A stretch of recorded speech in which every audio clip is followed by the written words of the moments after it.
Do you suffer from anxiety, from depression, maybe even chronic pain? Well, listen up. Truth Be Told is going to tell you about a breakthrough program built on over 100 years of therapies used in America's returning veterans to help you successfully overcome PTSD, anxiety attacks, pain, and depression. The secret proven in study after study. Music therapy. The effects of music are nothing short of amazing. From strokes to PTSD, music has been shown to improve the quality of life. Now, one of the latest music therapy programs being used in America's veteran hospitals can be yours to experience for free at home and to help your own anxiety attacks, pain, and depression. Or just relax after a hard day. It's called Whole Tones. It takes music therapy to a new level. This revolutionary program makes use of specifically designed frequencies that have been shown to stimulate your body's natural healing power down to a cellular level. If it works for battle-scarred vets, can it work for you? Well, experience it for yourself for free at sweetwholetones.com. Like Tony Sweet, that's S-W-E-E-T. Go to sweetwholetones.com. Now enjoy the show.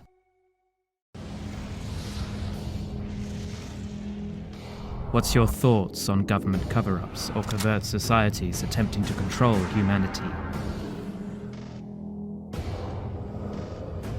Do you believe in ancient astronauts, intergalactic communication, or extraterrestrial visitations? Ever had an experience with disembodied spirits or the paranormal universe? Are these subjects fact or fiction?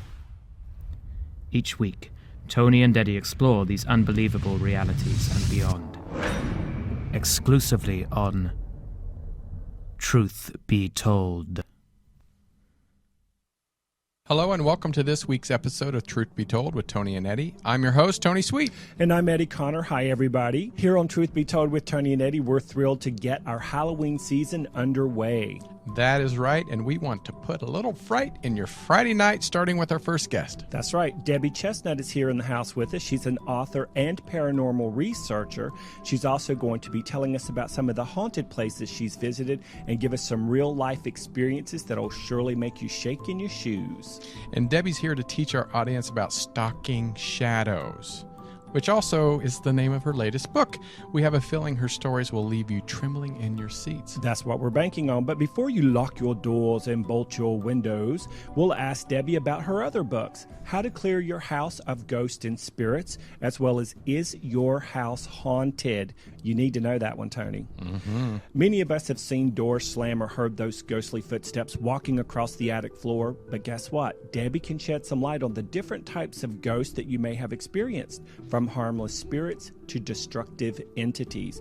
And if we're good, Tony, she might even give our listeners a few tips on how to cleanse their houses of those little ghostly boogers that go bump in the night. So please, ladies and gentlemen, put your hands together and welcome Debi Chestnut. Hello, Debi. Hi, guys. How are you? I am wonderful. Thank you so much for joining us today. And here, Eddie Connor is one of the amazing psychics. The sneezeaholic, sorry. We had a little sneeze before we went on The things that happen air. Before we go live. Yeah, but good thing it was while we were. That's true. I'm still wiping the wall down over here. You're welcome. All right. So, Debi, this is one of our favorite times of year with us messing and dealing with the paranormal world. And, the little frightening, little scary things happening in all kinds of homes around the country and around the world. But you've got to deal with these pretty much on a daily basis, it sounds like, especially when you're doing your research. So let's start. Where did you start doing your research, and what made you go in that direction? I actually started in college. One of my psychology professors was a parapsychologist, and he would come in on Mondays and tell us about where they'd investigated that weekend. And one day I just connected with one of the photos he showed and told him everything about that place he needed to know. And that's what launched it. That's where I started. Well, and you grew up in a haunted house, is that right? My great aunt's house was haunted. And so what was your first experience with that? And how old were you? I was 4. Oh. Wow. And he was my first ghost. His name was Nathaniel. He's in Stalking Shadows, his story. And he lived on the second floor of my great aunt's house because it wasn't used. It was used as storage, and I used to play up there. And one day I met him, and he was my first real best friend. Oh, We wow. talked, we colored, we played. He was very protective. He actually had died in about 1853, and when he was alive, he had some um, challenges. He was disabled, and back in the Victorian days, if you were disabled or mentally challenged, you were kept hidden in an attic or you were kept away from society. Hmm. And his house was actually torn down to make room for the gas station 2 houses away, and he moved over to the upstairs of my aunt's house. Wow. I've heard that before where they'll sort of relocate if the space that, especially if they're living upstairs, because once that is knocked down, you don't hardly ever see ghosts just hovering 2 or 3 floors above the ground. Right. No, and they they're- it depends on the ghost actually. Um, but no, he a lot of ghosts will relocate if their place is torn down, unless they're tied to the land, in which case whatever's built there, they're going to inhabit.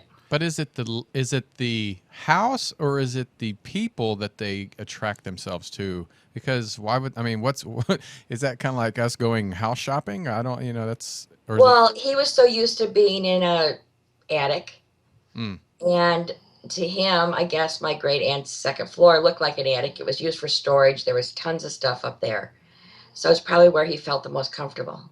wow. And how old was he?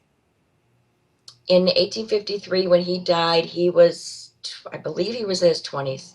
Wow. Oh, so he was young. I Yeah, love this. and then when I got married, coincidentally, I ended up in that house. Oh.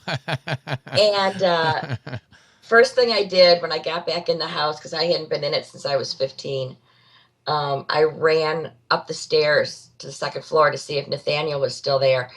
And I was immediately engulfed in a huge ghost hug, which kind of feels like walking through jello. Oh. And he was so happy to see me. And I didn't mind if he was there. And then when I had my son, and my son got a little older, he started talking to Nathaniel as well. And I said, well, it might be time for him to go.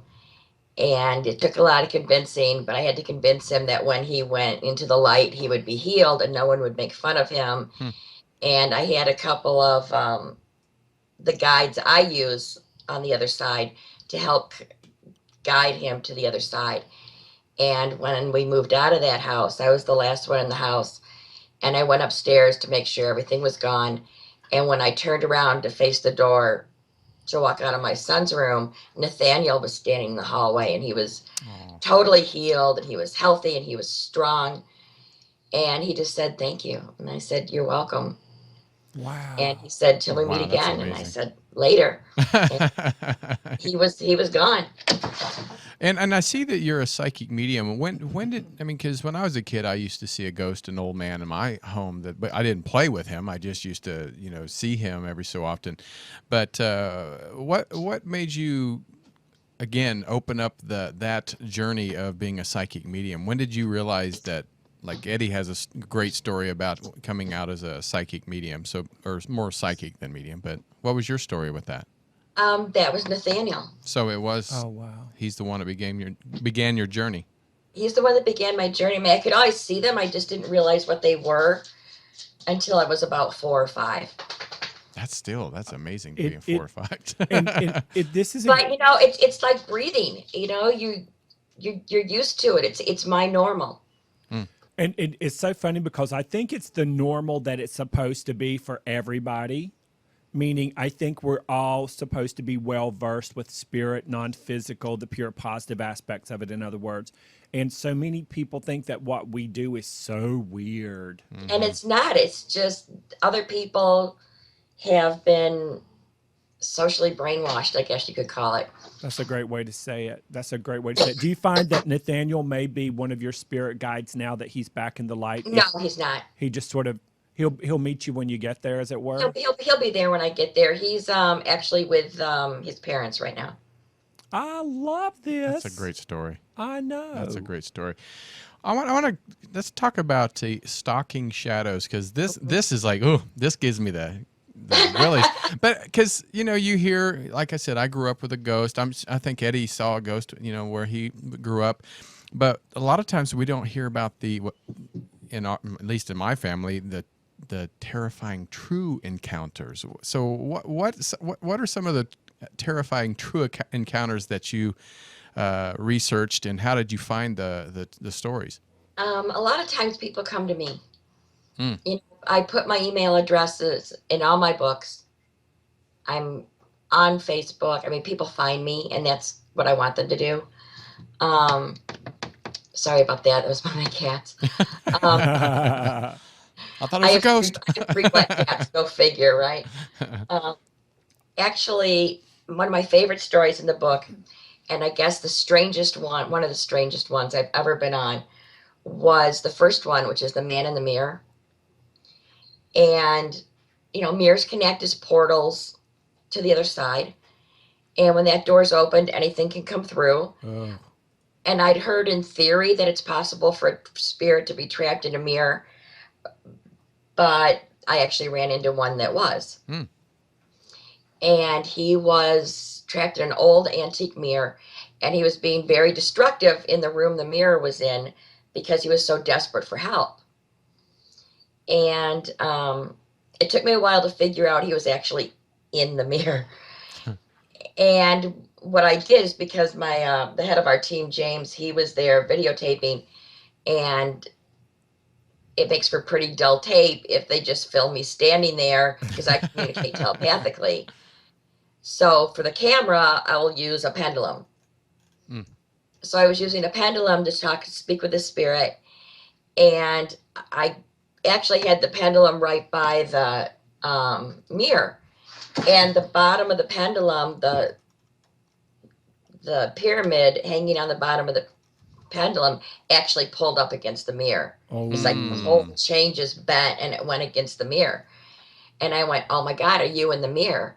And he went, "Yes, please help me."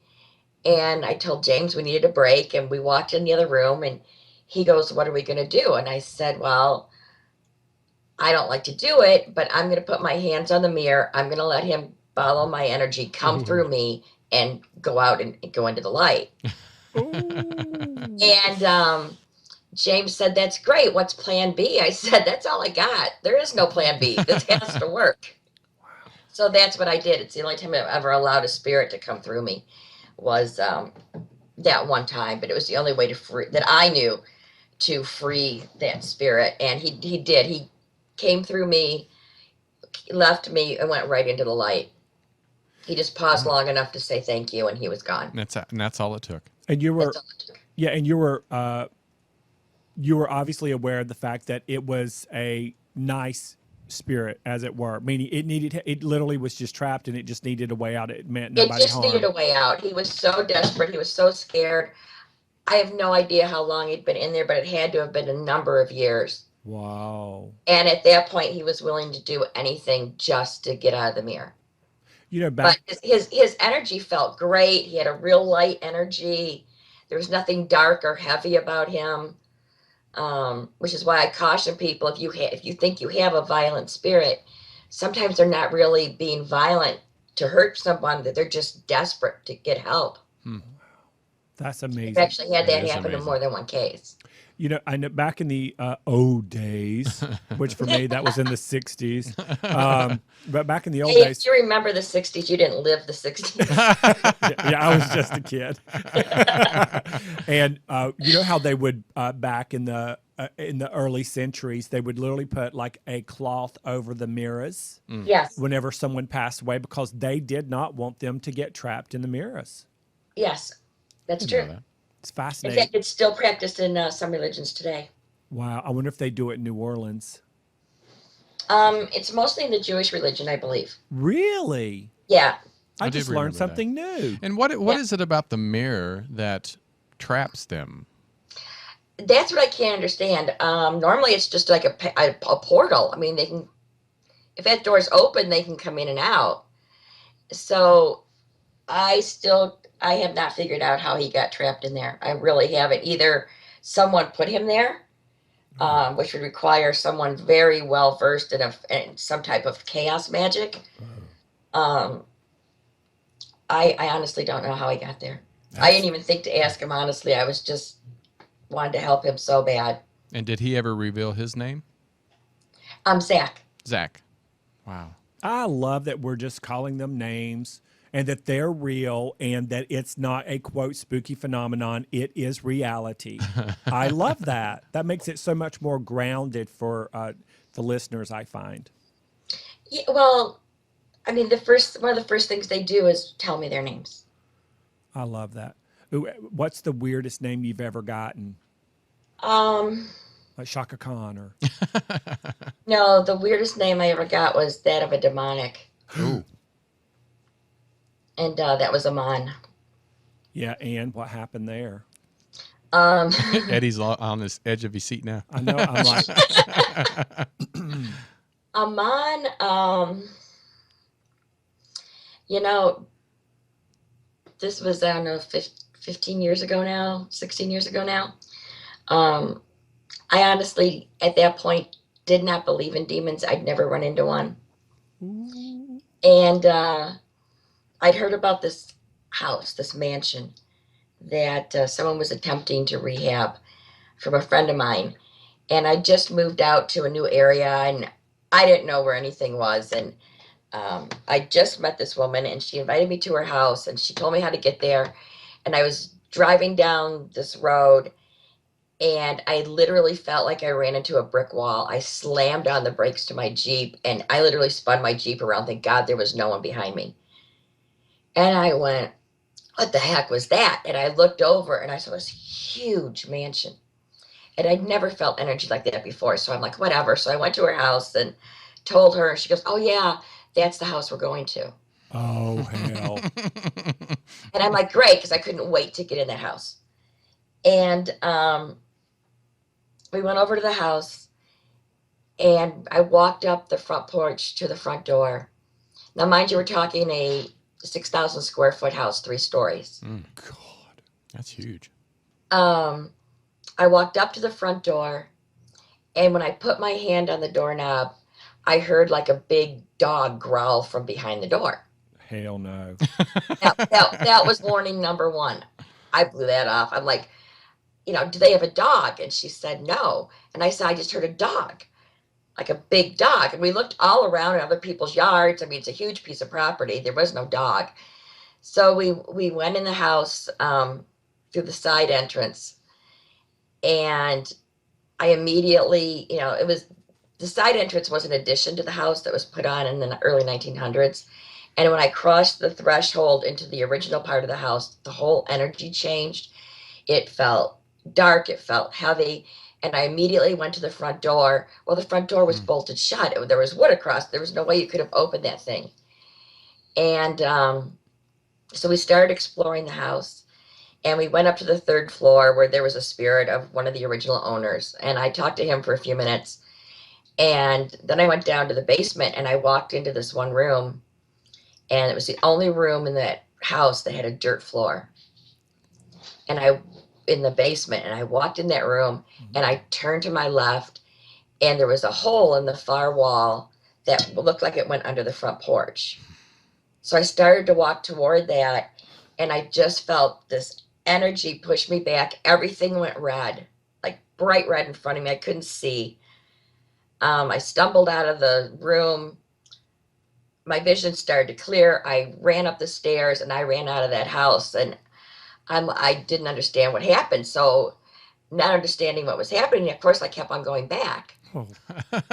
And I realized I was dealing with some very powerful spirit, but it still hadn't dawned on me that I was dealing with a demonic.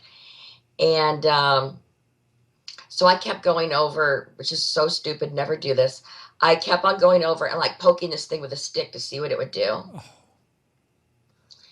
And one day I was driving back from my friend's house. It was like 1 o'clock in the morning, and something made me stop at that house. And I stopped at the house, and I looked up at the windows, and like this thing Pain. came out from the wall, this beast, this horrible thing. And I felt all this energy, and I got back in my truck and I drove home, and I found a friend of mine online who was a demonologist. And I said, "You're not going to believe what I saw. It was so cool." And I told him about it. And he's like, "You idiot, that's a demonic." Oh, He goes, "That's a mon. He's a lower prince. He commands 30 legions. Each legion of demons is comprised of 10,000 demons. So do the math." oh my God. So, like an idiot, I kept going back because now I had to learn about this thing. There's Google. Yeah, I know. So I can't know because I figure if I ever run into these, I need to know what it can do, how powerful it is, how it reacts to certain things, and how to get rid of it. So I kept going back, and I kept not really. I don't want to. I hesitate to say provoking because I really wasn't provoking. You were It was curious. starting to go after my friends. Oh, If I took one of my friends by the house, not even in the house, but by the house, within 2 days, either someone in their family would be in a car accident or someone would be in the hospital. Oh, wow. So I quit taking anybody by there. I quit talking about it. And what this thing was effectively doing was isolating me, which is what demons do. So the only thing that you have is them. And by the time I realized it, it was almost too late. And then when I started fighting back, then it started attacking me in my house. Oh, God. At night, I could see it come into the room. I could hear it. I couldn't stop it. It can't come through Skype, can it? It could go anywhere. Yeah, probably could. And so one night I said enough. And I said, I'm going to get rid of it. And I learned how to get rid of it. And I went to get rid of it. And at the very last second, I stopped. And I didn't get rid of it. I said, no, I can't do it. I said, because if I get rid of you, it makes me no better than you. And I'm way better than you. So what happened? So the house was torn down. They filled in the basement. They did not take the basement out. And the basement is where his nest was. No. Yes. And now they're building houses on that property. Oh, my Lord. Yeah. So I am going by there about once a week. I'm just monitoring the situation right now. About once or twice a year, a man will pop in, let me know he's still around. Well, can you just send a nothing drone violent, over there? nothing bad. You know, we've had a conversation. We're kind of at a stalemate right now. You know, but no, every 2 or 3 times a year, I'll feel his energy around me. And I just go, yeah, okay, I know you're here, and then he leaves. So why does a demonic spirit or Amon, or is that Amon? Is that right? Amon. Yes. Why would he choose that house? Is there something about that you found out that house was a burial site or Indian? No, that house was actually pre-Civil War. The original, the man that actually built the house was a very nice man, very giving to the community, just a wonderful man. Eventually elected a state senator who died his first year in office. His son, however, was not so nice. There's always one. There's always one. His son was not so nice. His son's daughter, Mabel, eloped in 1880, December 27th of 1880, and she died mysteriously March 24th, 1881. Wait, did she elope with someone of her class or someone beneath her class? No. And so that's why she was found dead. I would want to die because my name was Mabel. No, she, we can't find, I haven't been able to find a death certificate of hers. No. All we know is it was under mysterious circumstances. Oh my God, I'm getting a feeling like she could have even been pregnant too. It's very possible. She was actually buried in a glass coffin a quarter-mile away from the house. So you know they had money. Near oak trees. Big pine tree. Oh my Lord. We love you. I know Eddie. He looks like he's like Well, I'm watching scared to death. I mean, this. I actually have bricks from that house when they tore it down. I Are got some. you Oh, really? kidding me? Yeah. Did you bless them? Oh gosh, no. You know, you could just send a drone over there and they say, "Hi, Amon. How you like me now?" Now, when you have something like this happen, you know, we've all seen the movie Exorcist. Have you ever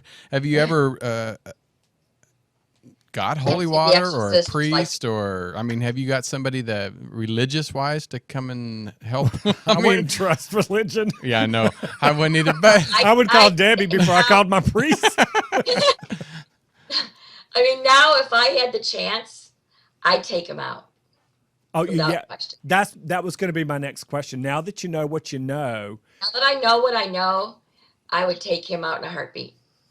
that makes me happy. so you said you've had talks with him. Why didn't you when he started approaching you again? Because he's under a wall of cement now. No, he's really not. Oh, Lord. There just wasn't enough time. Yeah. You know, I mean, I wasn't prepared for it. He caught me actually when I was at the cemetery, talking at Mabel's grave. Oh, God. He actually showed up there, and I obviously wasn't expecting him to show up there. And we had a little conversation, and So it did have something to do with Mabel then, like he's. I don't think so. I don't think think he so? just knew I was there. Oh. Okay. Oh, yeah. He's following you. Okay. Yeah, because once you've been touched by a demonic in that way, once it's been in your life, Mm-hmm. The reason he keeps coming back 2 or 3 times a year is just to let me know that no matter where you go, I will always know, I can always find you. It's their attempt at an intimidation tactic. It just doesn't work on me anymore. Well, and to wear you down, I know one of the things the negative entities thrive on is fear, scared, anxiety, Yes. and all of that. That's their fuel. And so if you're scared and freaked out, then they have way more power over you. Right. And, Yeah, you're actually feeding them. And I have a chapter in it fears the enemy. Yeah, it is. And I know it's hard to tell someone don't be scared, but really don't be scared. Oh my God, I would be sitting there. I would totally poop on myself, but I'd be smiling. I would. Everybody that loved me would leave me because I stink so bad. But I'd be like, I'm okay. I'm on. Well, I just don't really get scared anymore.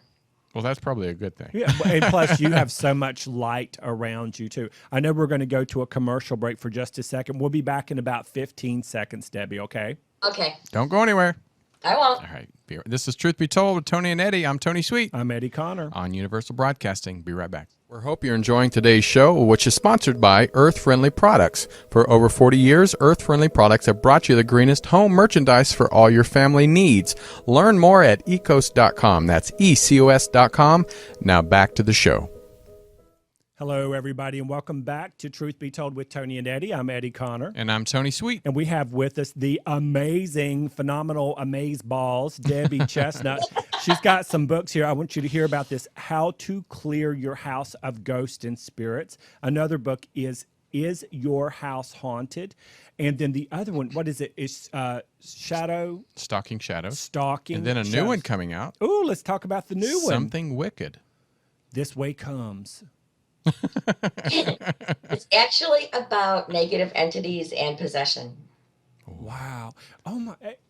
So what's your biggest gripe? Let's see. I would love to go to the movies with you and just sit there and we'll be watching something like Scary Movie 1 or Poltergeist 3 and 7D or whatever, they do, how they over sensationalize everything. What is your biggest gripe, Debbie, when you're going to see a movie like Annabelle and you see what they do versus the reality of it? What's your biggest gripe? I don't really have a gripe because what they're doing is entertainment. No, that's a great perspective. It's a horror movie. You know what you're getting. I think a lot of them are very well done, extremely well done. Not entirely accurate, but it's entertainment.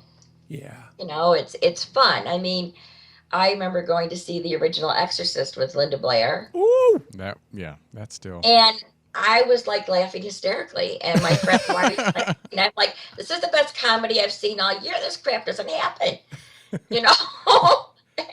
But is there any movies that you've seen that go, that's somewhat similar, or there No, are? you know what really freaks me out, and this is so funny. What? You know what? There's a show on television that I literally will have to DVR and watch during the day because I cannot watch it before I go to bed. Oh God! Don't say something like Oprah.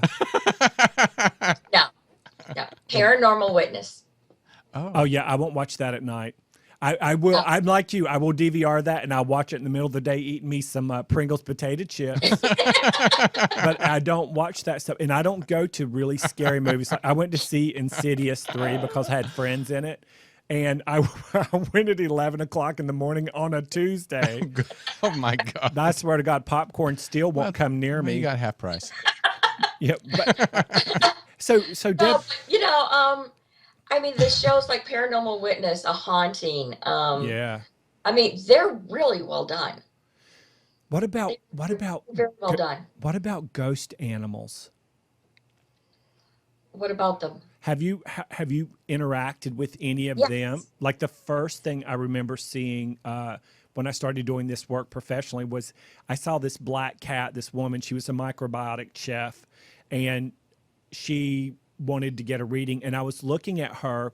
This black cat walked in the room, walked in a circle around her, and then jumped up into her lap, and in midair it disappeared. Yeah. And I was like, what? And nobody knew this, but she was in North Carolina for this week-long retreat. She had to put her cat down the day she left New York to come to the retreat. And she was so scared she had made the wrong decision. And that was the first thing I saw. And she just burst into tears. I burst into tears. And then we ate really healthy food after that. I bet you did. Yeah. So what about animals with you? Yeah, I see them. I don't really interact with them that much, but if they're there, I will see them. You know, I mean, I've seen, we were out doing a haunted barn, and one of the owners of the barn was walking toward the house, and behind him was a horse. And I thought it was feeding time. And I'm like, why is he not feeding that horse? And I walked up to him. I said, why aren't you feeding that horse? And he said, what horse? I said, the one behind you. And he turned around. He goes, there is no horse behind me. I'm like, no, really, there is. And he said, what does it look like? And I told him, and it was a horse he had to put down a year before. Oh, and it's still hanging out with them. It was hanging out with him as his horse. Debbie, how do you see beings? Like, do you see them in your third eye mostly? Do you see them as physical, three-dimensional? Do you see them as holographic, or a combination of everything? What do you see? A lot of times I see them with my third eye. Sometimes I see them, and which is really confusing to me sometimes, Well, yeah.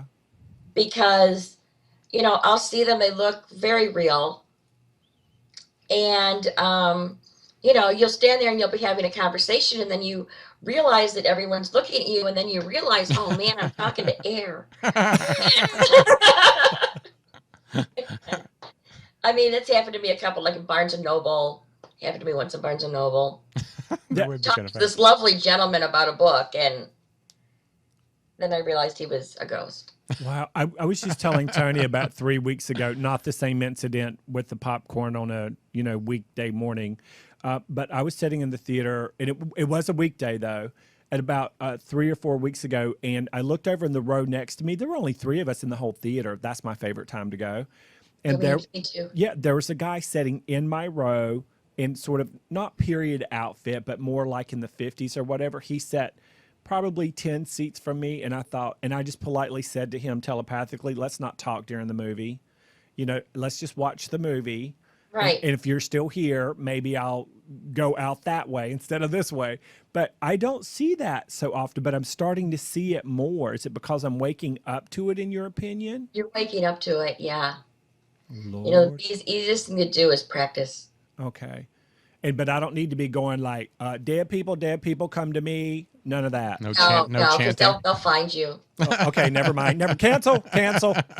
So let No, me. I use the analogy um, that imagine it's super dark outside Oh, and you turn on a light and every bug in 4 counties is going to come to that light. Yeah.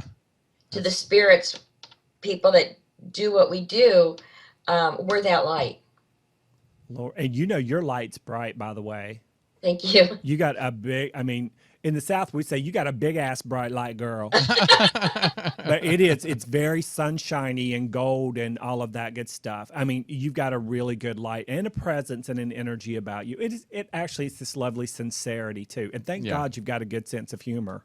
Oh You my have God. to. Some people Yeah. don't.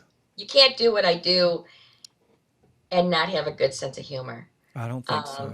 I think one of the most interesting experiences I had, and I think I put it in Stalking Shadows, we were doing this haunted barn, and the man who owned the barn, it's a different barn than the one I just told you about. He actually raised thoroughbred horses. And he was digging a trench in the floor of this old barn, the dirt floor of this old barn, to put in water lines. Because he was going to use it for birthing stalls. And as he was digging, he came across 2 little bundles wrapped in these old colorful blankets. Oh Lord. And when he unwrapped one, it was a baby. It was the skeleton of a baby. Yeah. And the second he unwrapped it, something grabbed him and threw him 30 feet across the barn. Oh, wow. So he got up and he wrapped it up real fast and he reburied it, and he called our team. And actually, he called a couple teams, and a couple teams went out, and they went in there with the intention of getting rid of this thing. And they had metal rods thrown at them. They had tools thrown at them. I mean, they were literally chased out of there. I don't go in like that. No. So I walked in the barn, knowing what I knew. I walked in the barn and said, look, here's the deal. I don't care that you're here. I don't want to get rid of you. I just want to know your story. I just want to know what's going on. Where'd you come from? What are you? Because you're not a normal spirit. And you could feel the whole energy in the barn just kind of go whoosh, just calm right down. And so we started doing our investigation, and I was up in one of the haylofts, one of the lofts. You were brave. And I thought my partner was standing right beside me because it was super dark in this barn. And all I could see was this even darker outline of someone standing next to me, and I thought it was James. And I went to touch his arm and went, hey, James, and my hand went through him, and it was this entity. And it was doing that to me all night. It got to be hilarious. So finally I said, okay, I think I know what's going on. The barn had been a stop on the Underground Railroad. And we believe that a couple of the women had a baby, and they had buried it, and either using voodoo or hoodoo had summoned an elemental to protect those babies. Oh, I love that. So it really wasn't violent. It wasn't trying to hurt anybody. It was doing its job. It can't differentiate between good and bad. It's just doing its job. Right. And so, of course, once it's unearthed and it can't do its job anymore, it's going to come after you. Meaning once the babies aren't protected anymore. Well, he's there to protect the babies. Yeah. So if you come in that barn and you threaten to get rid of him, he's not going to go. He has to protect those babies. So you're the one that's going to go. Could you approach something like that and say, we want to give it a proper burial at a cemetery, or would that? I wouldn't. No. I wouldn't. I mean, the man who owns the barn was perfectly content just to leave it alone. He'd already built another barn behind this barn to use for his horses. And he's, this thing's been here a lot longer than I have. Oh, that's good. That's good to hear. That's just, plus we think there's a lot more people buried under that floor. Feels like it. Besides just the babies. And so once, I was dealing with this elemental, there was another entity there as well. And it was after those kids. And it Hmm. kept on saying it's after those kids, and I couldn't figure out what it was.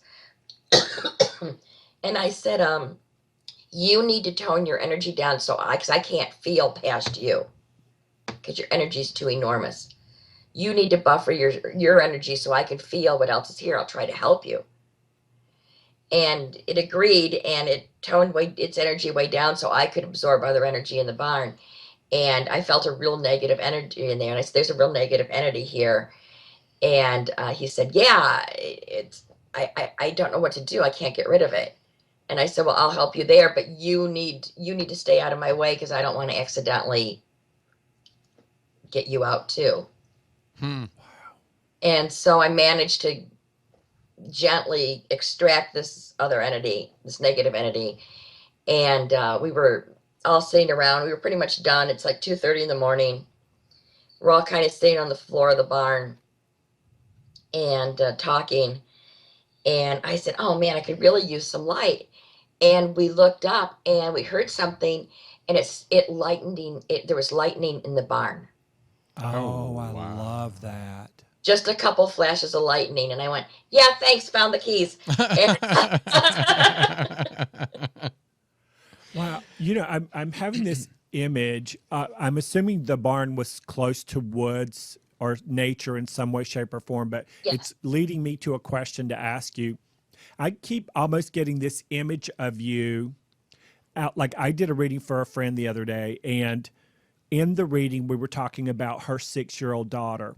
And I said, I keep feeling like your daughter is talking to 3 trees, or 3 trees are talking to your daughter, or she's writing a story about 3 trees or something about trees. I said, whatever it is, it feels like it's a real thing to me. Mm-hmm. And she was like, she's wonderful. I love reading for this person. Her daughter was writing a song about 3 trees that bumped up against their property, that the new owner in the adjoining property came in, saw down these down. 3 huge, gorgeous, 300-year-old trees Oh my to gosh. put in a stupid little garage for a Prius.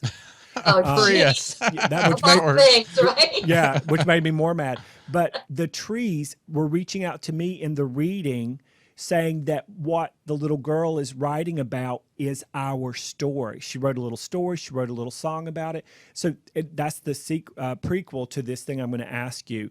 So Debi, I keep getting this image of you like out in sort of the woods or a clearing, and the wind is blowing gently or something. And I literally get the sense that you can hear them and or something that was talking to you out in some experience you had in nature. Does that make any sense to you? Oh my gosh, it's so funny. You should say that. What happened? I was up north last week at my mom's, up in northern Michigan, which is very heavily wooded if you've never been here. And I have a 1-year-old lab. So I got up really early one morning. It was like, I don't know, 5 o'clock in the morning. I got up. There's no one up there. So, I mean, I'm in my pajamas. I just grabbed the dog, threw it on a leash. We went out for a walk. And I was walking along the woods, on the road by the woods, and I kept on hearing something heavy, like walking in the woods next to me. And they're so thick up there, you can't see what's in there. But I could hear it. And I knew it wasn't a deer because when deer move through the woods, they're totally silent. You can't hear them. And I'm like, okay, what else is up here? Wild turkeys. And it could be anything. And my dog was going insane to get in there in the woods. And we came to an open lot, and he pulled me in there, and we went in there, and I heard, like, I can't even describe the noise I heard. I mean, I know it wasn't a bear. I know it wasn't a deer. I don't know what it was. And it just kind of didn't hit me right. I said, come on, we got to get out of here because there's something not right here. And I made him go back to the house. And then that night, my brother and I took the dogs out, and we walked. I said, come on, we got to go down here. You're coming with me. I said, you're not going to, I heard something down here. And this morning, and he said, well, what makes you think it's still there? I said, it's still there. I know it is. You have to come with me. Wow. And he goes, why do I have to go with you? I said, because you're a guy and you're bigger than I am. And he's like, oh my God. So, okay. So we went down there, and I said, we have to go in this clearing because it's in here somewhere. And we went into this thing. Of course, neither one of us brought a flashlight, so we're relying on moonlight and stars and the dogs. And all 3 dogs just started to go insane. And they have 2 little Shih Tzus that are like 5 pounds. But one of them, Patches, he thinks he's a Rottweiler, so it was fine. And they started going nuts, and we heard like these heavy steps again going through the woods. But it was going away from us, and we couldn't chase it because we were stupid and didn't bring a flashlight, so we don't know what it was. But that's what happened. And then the next day, I was there by myself because Mom had gone into town and my brother was at work, and I was making my brother a birthday cake because it was his birthday. And when my dog started barking at the front door, and I was looking at the front door, I could see it out the window, and there's no one there. So I go and I look, there's no one there. I go back in the kitchen, and I hear someone by the front door whistle like they're whistling for a dog. And I'm like, there's no one here. There's no one here. And I ran to the front door. There's no one around, no one there. And I said, oh, whatever. So I shut the door. I shut and latched the screen door, shut the inside door, made the dog go lay down, went back in the kitchen, and I looked out the window, and the screen door opened, and then it shut. No. I think it was my mom's, one of my mom's husband, Don, who's deceased. Wow. Yeah. It feels like it. Well, Debbie, we just have a few minutes left, and I can't believe it's going so fast. Don't leave us. I know. But not everybody has access to a psychic or somebody like yourself that knows how to get rid of ghosts. In your book, How to Clear Your Homes of Ghosts and Spirits, how can someone, doesn't know their gift or have the gift, that's up to where you or Eddie has, what can we do to clear some ghost? I mean, demonic may be something different, but ghost. Don't even mess with the negative energy. Get help. That's first thing. Second, I found the easiest way, and it works like 80% of the time, is just to talk to it.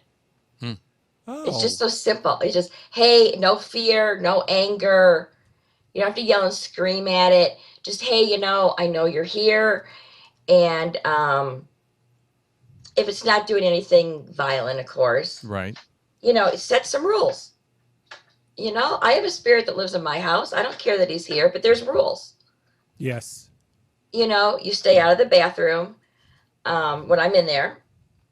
You don't come in my bedroom. That's right. And if you have little kids, you leave my kids alone. Don't mess with my animals. And that's it. If I'm watching a television show, do not change the channel. Oh, God. That's true. Just very simple rules. And you can set down these rules, and it might take 2 or 3 times, but eventually it's either going to adhere to the rules or it's going to leave. Another easy way is to have someone come in and do a cleansing, like with a smudge stick or sage or frankincense and myrrh, which is actually my choice. I prefer frankincense and myrrh to a smudge stick. Okay. Incense. And you just do a cleansing, and you can say a prayer, or, if you're not particularly religious, you can, say I'm, sending out the bad energy, I'm bringing in the good, whatever they're comfortable with. Personally, I like one of the prayers of St. Michael. I'll use that.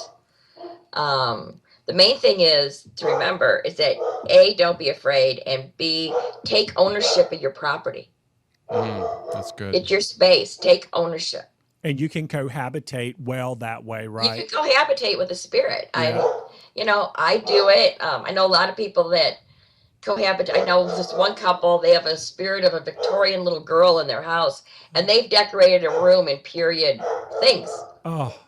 And that's her room. And she's very interactive. Like if you throw a ball up the stairs, she will bounce it back down to you. Oh, Lord. I mean, and they just love her. They don't want to get rid of her. She's perfectly happy.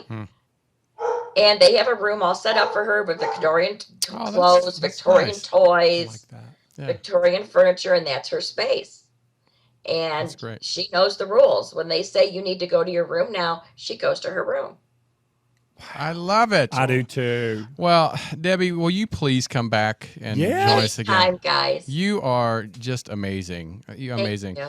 And everybody go to Debi with an I, Debi Chestnut.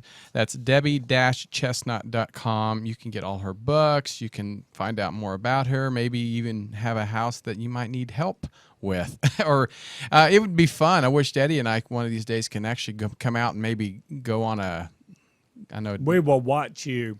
Eddie does not like doing it, Yeah. but we're going to actually do some stuff here in LA hopefully soon. Here, Yeah. like maybe the Queen Mary or something like that. Oh well, maybe if you're gonna do stuff in LA, maybe I'll fly out and hang out with you guys. That would be Hercules, amazing. Hercules. Amazing. But you're the best, and we want you to make sure that you're always welcome here, and any of your ghost friends. Yeah, as long as they don't stick around and scare the hell out of us. That's all. no, That's Okay, by I'll that, see what I can do. he means actual friends of yours that are physical who do what you do. We don't want no ghost friends. Thank you, Tony. Oh, okay.